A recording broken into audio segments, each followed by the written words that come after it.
পছন্দের কিছু খাবারের মধ্যে শালগম দিয়ে কই মাছ আমার একটা পছন্দের খাবার। এটা আমার কাছে ভীষণই ভালো লাগে। জানি না আপনাদের কার কাছে কেমন লাগে, আমার কাছে এই খাবারটা খুব ভালো লাগে। তাই শালগমের এই সিজনে আমি কই মাছ আনাই এবং শালগম দিয়ে কই মাছটা রান্না করার চেষ্টা করি। তো শালগম দিয়ে কই মাছটা আমি কীভাবে রান্না করলাম চলুন দেখে আসি। আসসালামু আলাইকুম, হ্যালো এভরিওয়ান। আশা করব পুরো ভিডিও জুড়ে আপনারা আমার সঙ্গেই থাকবেন।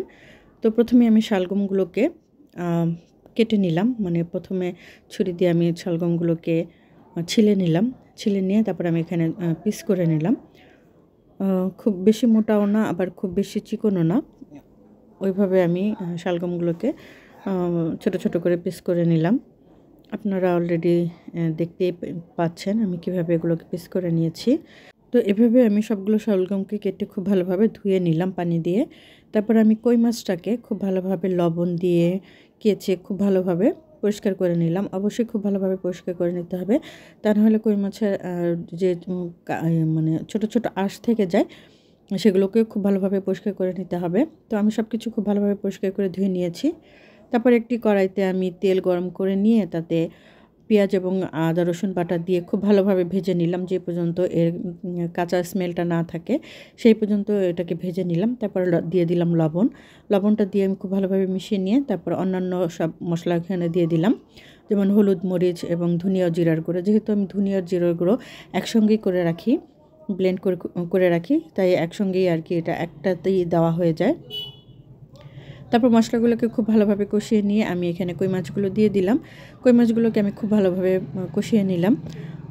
কষাতে কষাতে যখন এরকম তেল উপরে চলে আসবে সেই পর্যায়ে আমি এখানে আবারও কিছু পরিমাণ পানি দিয়ে দিলাম। আবারও আমি এই কই মাছটাকে খুব ভালোভাবে কষিয়ে নিলাম। মাছটা যত ভালোভাবে কষানো হবে এটা খেতে ততটাই সুস্বাদু হয়ে থাকে। আর কই মাছ তো আমি সবসময় খুব বেশি পরিমাণে কষাতে পছন্দ করি। দিয়ে দিলাম গোলমরিচের গুঁড়ো। গোলমরিচটা দিলে কই মাছের ফ্লেভারটা অনেক ভালো আসে, তাই আমি চেষ্টা করি কই মাছ রান্নার সময় গোলমরিচ দেওয়ার। যাই হোক, কই মাছগুলোকে আমি দ্বিতীয়বারের মতন খুব ভালোভাবে কষিয়ে নিলাম। কষানো যখন হয়ে গেল তখন আমি মাছগুলোকে তুলে নিলাম।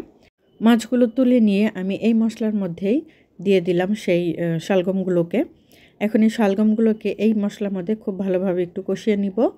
অবশ্যই খুব ভালোভাবে কষিয়ে নিতে হবে, কারণ যে কোনো জিনিসের যত ভালো কষানো হবে এটা খেতে তত ভালো হয়। আমি দিয়ে দিলাম একটা টমেটো, একটা না, এখানে আমি দুটো টমেটো দিয়েছিলাম। তো এখানে দুটো টমেটো আমি দিয়ে দিলাম। দিয়ে আমি খুব ভালোভাবে নেড়ে চেড়ে এখন এটাকে খুব ভালোভাবে কষিয়ে নেব। অবশ্যই খুব বারবারই এটা নেড়ে দিতে হবে যাতে সবগুলো শালগমের টুকরো খুব ভালোভাবে সেদ্ধ হয়।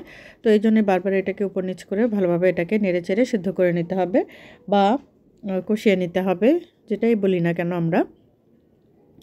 খুব ভালোভাবে যখন কষানো হয়ে যাবে তখন এর মধ্যে দিয়ে দিতে হবে পানি। এখানে পানিটা অবশ্যই গরম পানি দিতে হবে, কারণ শালগমে যদি ঠান্ডা পানি দেওয়া হয় তাহলে শালগমটা আর সেদ্ধ হতে চাবে না, তাই অবশ্যই এখানে গরম পানিটাই দিতে হবে।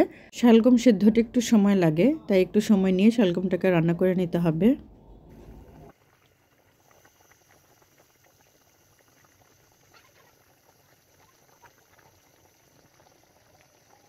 শালগমগুলো যখন 80 বা 85% সেদ্ধ হয়ে যাবে সেই পর্যায়ে এখানে অ্যাড করে দিতে হবে সেই কষিয়ে রাখা কই মাছগুলো। এখন এই কই মাছ এবং শালগমগুলোকে খুব ভালোভাবে রান্না করে নিতে হবে। অবশ্যই একটু সময় নিয়ে রান্না করে নিতে হবে, তাহলে এটা খেতে ভীষণই ভালো লাগে। কে কে আমার মতন পছন্দের খাবারের তালিকায় এই খাবারটি রাখেন অবশ্যই কমেন্টের মাধ্যমে জানিয়ে যাবেন। আর রেসিপিটি যদি আপনাদের কাছে সামান্যতম ভালো লেগে থাকে তাহলে অবশ্যই লাইক, কমেন্ট এবং শেয়ার করে দেবেন। আপনার একটি শেয়ার আমাকে সামনে এগিয়ে যেতে সাহায্য করবে। আমি কিন্তু রান্নার একদম শেষ পর্যায়ে চলে এসেছি। অ্যাড করে দিলাম কাঁচামরিচ এবং ধনেপাতা। অবশ্যই এই দুটো জিনিস অ্যাড করে দেওয়ার চেষ্টা করবেন, এতে ফ্লেভারটা অনেক ভালো আসে এবং খেতেও ভীষণ ভালো লাগে। এই পর্যায়ে এসে আপনারা এখানে লবণ এবং ঝালটা চেক করে দেখতে পারেন। যদি ঝালের প্রয়োজন হয় তাহলে আবারও কাঁচামরিচ এবং লবণ অ্যাড করে দিতে পারেন। এই হচ্ছে আমার রান্নার ফাইনাল লুক। কেমন হলো অবশ্যই জানাবেন। আজকের মতো এখানেই শেষ করছি। পরবর্তী নতুন কোনো ভিডিওতে আবারও দেখা হবে বা কথা হবে। সেই পর্যন্ত সবাই ভালো থাকবেন এবং সুস্থ থাকবেন এবং পরিবারের সবাই সবার দিকে খেয়াল রাখবেন।